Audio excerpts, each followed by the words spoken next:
வணக்கம். என்.டி. சுவாமிநாதன்.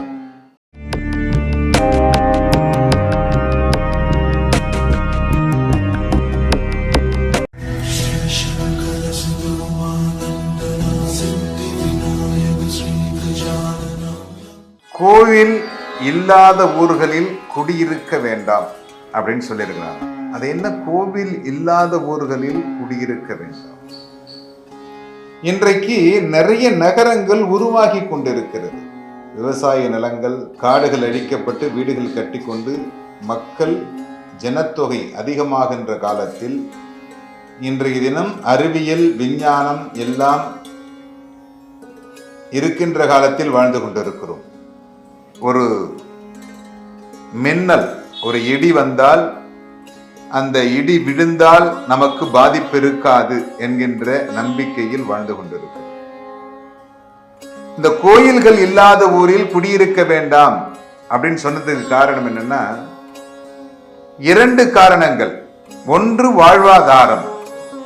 ஏன் அப்படின்னா, இந்த கோயில்கள் இருக்கின்ற ஊருக்கு போனீங்க அப்படின்னா அந்த கோயிலை சுற்றி மடங்கள் இருக்கும்.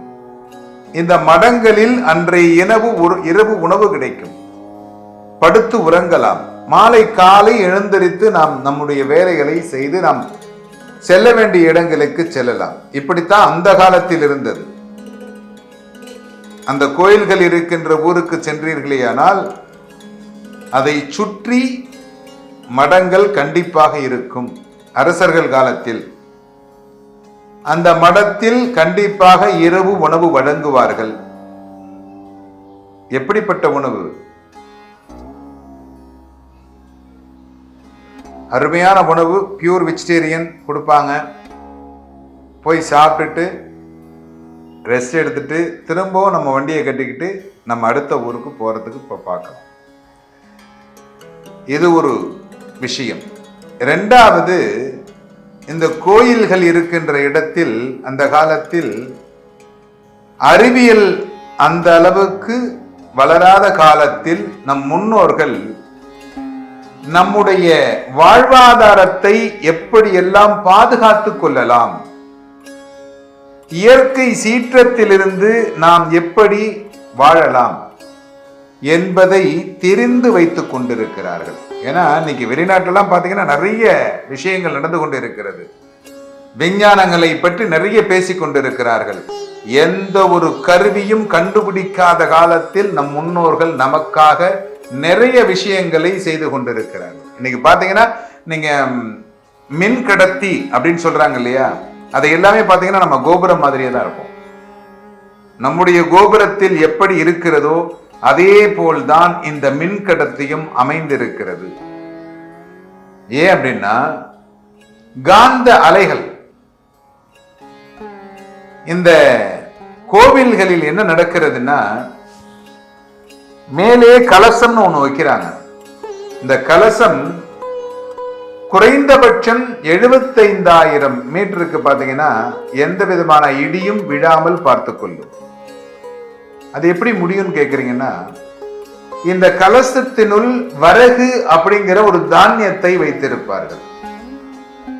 இந்த தானியம் அந்த காலத்திலேயே கண்டுபிடித்திருக்கிறார்கள். இந்த தானியம் மேலிருந்து வரக்கூடிய மின்னலை இழுத்து தன்னுள் வாங்கி கொள்ளும் அப்படிங்கிறது. அது எப்படி வாங்கும்? இது எப்படி கொண்டு போய் மேல வைக்கிறது? அப்படியே மேல வச்சோம்னாக்க இருக்காது. மழை, வெயில், காற்று இதெல்லாம் போயிடும். அதுக்கு உடனே என்ன பண்ணாங்க, பஞ்சலோகத்தில் கலசம்ங்கிறத செஞ்சாங்க. அடிபாகம் பெருசாகவும் அதற்கு மேல்பாகமும் கொஞ்சம் சிறியதாகவும் அதற்கு மேல்பாகம் கூர்மையானதாகவும் வைத்து, எவ்வளவு ஆராய்ச்சி பாருங்க, வைத்து அந்த கலசத்தை அமைத்தார்கள். அந்த கலசத்தினுள் விறகு அப்படிங்கிற தானியத்தை வைத்தார்கள். ஏன் வச்சாங்க தெரியுமா? இந்த விறகு தானியம் மேலிருந்து வரக்கூடிய இடி மின்னல்களை தாங்கிக் கொள்ளும். 12 வருட காலம் இந்த கலசத்தில் இது இருக்கும். அதற்கு பிறகு அந்த சக்தி இழந்துவிடும். அதனால்தான் 12 வருடத்திற்கு ஒரு முறை கும்பாபிஷேகம் அப்படிங்கிறத செய்யணும். இந்த தானியத்தை மாற்ற வேண்டும். ஏனென்றால் இந்த மழை காலங்களில் அப்பெல்லாம் பாத்தீங்கன்னா இப்ப பெய்யற மாதிரி மழையெல்லாம் பெய்யாது. பேய் மழை அப்படிம்பாங்க, அடைமழை அப்படிம்பாங்க. ஐப்பசி மாதம் அடைமழை பொய்யும் அப்படின்னு சொல்லுவாங்க. ஒரு 15 நிமிஷம் கேப் விடுமான்னு கேட்டா கேப் விடாது. ஏன்னா காடுகள் அதிகம், மழை பொழிது கொண்டே இருக்கும், வெள்ளத்தில் மூழ்கிவிடும். அதனாலதான் பாத்தீங்கன்னா நல்ல உயரமான இடத்துல கொண்டு போய் கோயிலை வச்சாங்க. அந்த உயரத்திற்கு அதிகமான உயரத்தில் கலசத்தை வைத்தார்கள். எல்லா தானியங்களும் அழிந்து விட்டாலும் இந்த விறகு தானியத்தை விதைத்து அதன் மூலமாக நாம் பயிர் செய்யலாம். அதுக்காக தான் மேல கொண்டு போய் அந்த தானியத்தை வைத்தார்கள். நாம் மீண்டும் பயன்படுத்திக் கொள்ளலாம். அதே போல் நம்முடைய எர்த்து, அந்த எர்த்துக்கு அவ்வளவு பவர். 4 கோபுர வாயில்கள் வைத்தார்கள். 4 கோபுர வாயில்களிலும் இந்த 5 கலசத்தம் இல்லை 7 கலசம் 9 கலசம் அப்படின்னு வச்சாங்க. வச்சு அந்த கலசத்திலையும் இதை வச்சாங்க. ஏன்னா அந்த ஊருக்கு தகுந்தார் போல், அந்த பெரிய ஊர் பெரிய நகரம்னா அந்த நகரத்திற்கு தகுந்தார் போல் இதை செய்தார். அதை செய்து அதிலிருந்து வரக்கூடிய ஆபத்துகளிலிருந்து காப்பாற்றினார்கள். அதனாலதான் அந்த கோயில் இருக்கும் ஊர்களில் குடியிருக்க வேண்டும். கோயில் இல்லாத ஊர்களில் நமக்கு ஆபத்து வந்துவிடும். அப்படிங்கிறதுனாலதான் நம்ம ஆபத்திலிருந்து நம்மை காக்கும் கடவுள் அப்படிங்கிறதுக்காக தான் அங்க கொண்டு போய் வச்சாங்க. இது அறிவியல் ஆன்மீகம். அறிவியலில் ஆன்மீகம் கலந்து நம்முடைய முன்னோர்கள் நமக்காக இந்த விறகு அப்படிங்கிற தானியத்தை சேமித்து அதை கோயில் கருவறைக்கு மேல் இருக்கக்கூடிய கலசத்தில் வைத்து பாதுகாத்து வந்தார்கள்.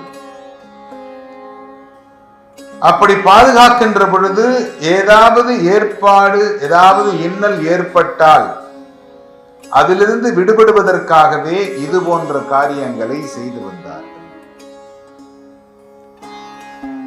அந்த கலசத்தில் இருக்கக்கூடிய தானியத்தை வைத்து இன்றைக்கு அந்த கலசத்தை பல கோடி ரூபாய் பணம் கொடுத்து வாங்குகின்றவர்களும் இருக்கிறார்கள். ஏன்னா அதுல இரண்யம் வந்திருக்கும், அந்த மின்னலுடைய பவர் அந்த கலசத்திற்கு வந்திருக்கும். அப்படி வருகின்ற பொழுது அதை வாங்கி வைத்துக் கொண்டால் இவன் பணக்காரனாகி விடலாம் அப்படின்லாம் சொல்றாங்க. ஏன்னா அந்த தானியத்திற்கு, அந்த விறகு என்கின்ற தானியத்திற்கு அவ்வளவு ஒரு பவர். அந்த பவரை எப்படி கண்டுபிடித்து அதை மேலே கொண்டு போய் பஞ்சலோகத்தில் வெள்ளி, தங்கம், பித்தளை, செம்பு இதையெல்லாம் கலந்து பஞ்சலோகத்தில் அந்த கலசத்தை செய்து அதனுள் வைத்து அதற்கு பூஜைகள் செய்து மந்திர ஒலிகளை அந்த இடத்திலே சமர்ப்பித்து அந்த இறைவனிடத்திலே அதை பிரார்த்தனையாக வைத்து அது புனிதமாக இடமாக கருதி இவ்வளவு தூரம் அதை செய்ததனால்தான் அந்த காலத்து மக்கள் கோவில் இருக்கும் இடத்தில் குடியிருக்க வேண்டும், கோயில் இல்லாத இடத்தில் குடியிருக்க வேண்டாம் என்று சொன்னார்கள் என்று நினைக்கின்றோம். நாமும் அந்த கோயில் இருக்கும் இடத்தில் குடியிருந்து இறைவனுடைய அருளை பெற்று நீடூடி வாழ பிரார்த்திக்கிறோம்.